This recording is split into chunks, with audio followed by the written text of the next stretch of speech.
मनमानी आचरण करते रहे, नौकरी लग जाए, आपका काम बन जाए, आपकी अनुकूलता बढ़ जाए, शुभ अशुभ कर्म करने वाले जब भगवत कृपा से पुनः सत्संग प्राप्त करते हैं और साधन मार्ग में लगते हैं तो माया अपना प्रबल रूप धारण करती है। या तो ऐसी अनुकूलता प्रदान करती है कि वो भूल जाए, या ऐसी प्रतिकूलता झोंक देती है कि उसको लगता है कुछ नाम जपने से नहीं, कुछ साधन करने से नहीं, दुख तो वैसे ही घेरे हुए। धैर्य छूट जाता है और भगवत मार्ग से विमुख आचरण करने लगता है। इसलिए उपासक को बहुत सरल ढंग से समझना चाहिए कि पुरानी फसल यदि बाजरा बोई है और बाजरा की रोटी मिल रही तो अगली फसल गेहूं बो दिया तो कल ही नहीं रोटी बना लोगे। 5-6 महीने लगेंगे किसान मेहनत करके, खेती तैयार करके, दाना बो करके, सींच करके, संभाल करके, फिर भी वो अतिवृष्टि, अनावृष्टि, ओले वृष्टि आदि से बच जाए, सुरक्षित हो जाए, तो सुरक्षित अनाज घर आ जाए, फिर वो पीस कर रोटी बना सकता है। तुम अनंत जन्मों से मनमानी आचरण करते रहे, आज नाम शुरू किया है तो वो तूफान नहीं उठेगा, नष्ट करने के लिए वो अपना स्वरूप धारण करेगा। उसकी गुलामी सहते रहे हो अभी, काम क्रोध लोभ मोह मद मत्सर। अब तुमको धैर्य पूर्वक नाम को पकड़े रहना। जैसे आंधी चले तो हम पहाड़ का आश्रय ले लें, हटे ना इधर उधर, तो आंधी तूफान पहाड़ को नहीं उड़ा सकती। ऐसे ही श्री भगवान कह रहे मामेव ए प्रपद्यन्ते माया में ताम तरंतिते। माया का तूफान आएगा पर तुम मेरे चरणों को पकड़े रहना, छोड़ना नहीं। पर ये जिनका मलिन हृदय है ना, वो सोचते हैं 4 दिन नाम जप करेंगे सारे दुख मिट जाएंगे। हाँ, पक्का मिट जाएंगे, जड़ से मिट जाएंगे, पर धैर्य पूर्वक जीवन को आगे बढ़ाओ। भगवत विमुख होने से तुम्हारा मंगल ही अमंगल है, भगवत सन्मुख होने पर मंगल ही मंगल है। थोड़ा धैर्य धारण करो, तुम्हारी ये फसल तैयार हो जाए, फिर देखना आनंदित हो जाओगे। पर ये कुसंग मन का और तन का, ये दोनों परमार्थ में टिकने नहीं देते। जहां ऐसे मित्र जन मिले जो गलत आचरण करने वाले होते हैं, वो पूछते हैं तुमने शराब छोड़ दिया, मांस छोड़ दिया, तुम नाम जप करने लगे, कुछ लाभ हुआ? अरे कुछ नहीं होने वाला, तुम देख लो करके। उसके दिमाग में माया तो आक्रमण किए ही है, तत्काल नकारात्मक भाव आ जाता है कि नहीं नहीं, भगवत मार्ग में कुछ नहीं मिला, ठीक कह रहे हो, तो आओ हमारे संग फिर हो जाओ। फिर वो माया के मलिन आचरणों में उतर जाता है। वो संत द्रोह, भगवत द्रोह उसके हृदय में अपना स्थान बना लेता है। फिर जन्म जन्मांतर, युग युगांतर कब अवसर आएगा भगवत मार्ग में चलने का। इसलिए जिनको सत्संग मिला है, जिनको नाम जपने का सौभाग्य मिला है, उनको बहुत धैर्यवान होना पड़ेगा।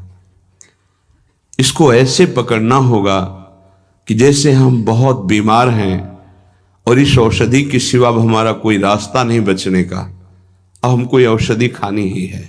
जासु नाम भव भेषज हरनि घोर त्रयशूल, तीनों तापों का नाश करने की सामर्थ्य और संसार समुद्र से पार करने की सुदृढ़ नौका, भवरोग की अचूक औषधि नाम है।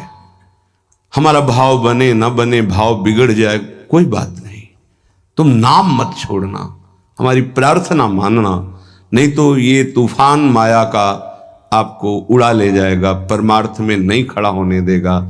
बहुत धैर्य पूर्वक दीर्घ काल तक चला जाता है।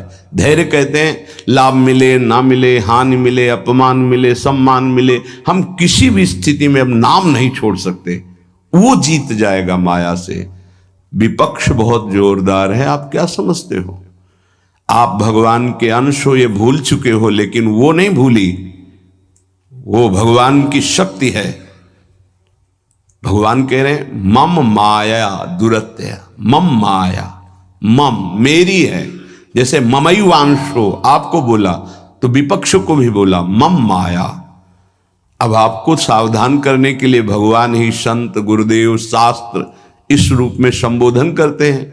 तो अगर आप इनकी बात मान जाओगे तो माया भगवती कृपा करेंगी और अपना प्रभाव समेट लेंगी, और यदि आप इनकी अवहेलना उल्लंघन करोगे तो फिर उनके प्रभाव से बड़े बड़े ज्ञानी परास्त हो गए हैं। जो माया बहुबार नचावा, दास चरित को लख नहीं पावा, ऐसी विचित्र है, बहुत बहुत विचित्र। जो ज्ञान इनकर चिता परई, बरी आई विमोह बस करई, ऐसी प्रचंड माया है। इसलिए जिनके कानों में आवाज पहुंच रही हो, हमारी प्रार्थना है, बहुत जन्मों से भटक रहे हैं, ये दुख सुख के प्रलोभन और भय में आकर के नाम न छोड़ दीजिए। ऐसा भी हो सकता है कि नाम जपना शुरू करें, आपकी नौकरी लग जाए, आपका काम बन जाए, आपकी अनुकूलता बढ़ जाए। ये नाम का फल नहीं है, ध्यान रखना, ये नाम का फल नहीं है। हम स्पष्ट आपको कह रहे हैं कि जब से आपने नाम जपना शुरू किया आपका सब मंगल होने लगा, ये नहीं है। ये आपके पुण्यों का है, पूर्व पुण्यों का है। ये नाम आपको सामर्थ्य देखा, दुख और सुख दोनों सहकर परमानंद की प्राप्ति। ये विषयानंद नाम के फल से नहीं। आप नाम जपना शुरू किए, सब कुछ बिगड़ना शुरू हो गया, ये नाम का फल नहीं है। ये आपके पाप नष्ट हो रहे हैं। विवेक पूर्वक चलिए। अगर विवेक नहीं धारण करेंगे तो फिर सब मार्ग छूट जाएगा। विवेक इसी से उत्पन्न होता है, सत्संग से। जहां विवेक जागृत हुआ वो आपको टिका देगा परमार्थ में, नहीं तो बहुत बलवती भगवान की माया है। जब लोगों के विचार सुने तो लगता है कैसे निकल पाएंगे इस माया से।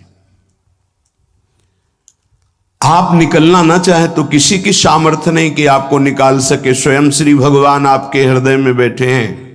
क्या हो रहा है? दुर्गति हो रही। क्यों? क्योंकि आप नहीं निकलना चाहते, इसलिए।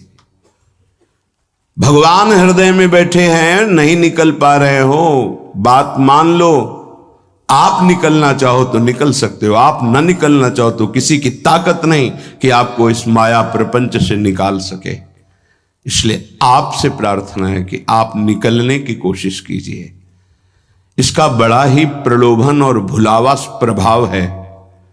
प्रलोभन और भुलावा एक क्षण में भुला दे सारे ज्ञान विज्ञान को और अपने में आकर्षित कर दे, उसका नाम माया। ऐसे प्रलोभन फेंक दे कि जानबूझकर तुम भगवान को भूल जाओ और उन प्रलोभनों में लग जाओ, उसका नाम माया।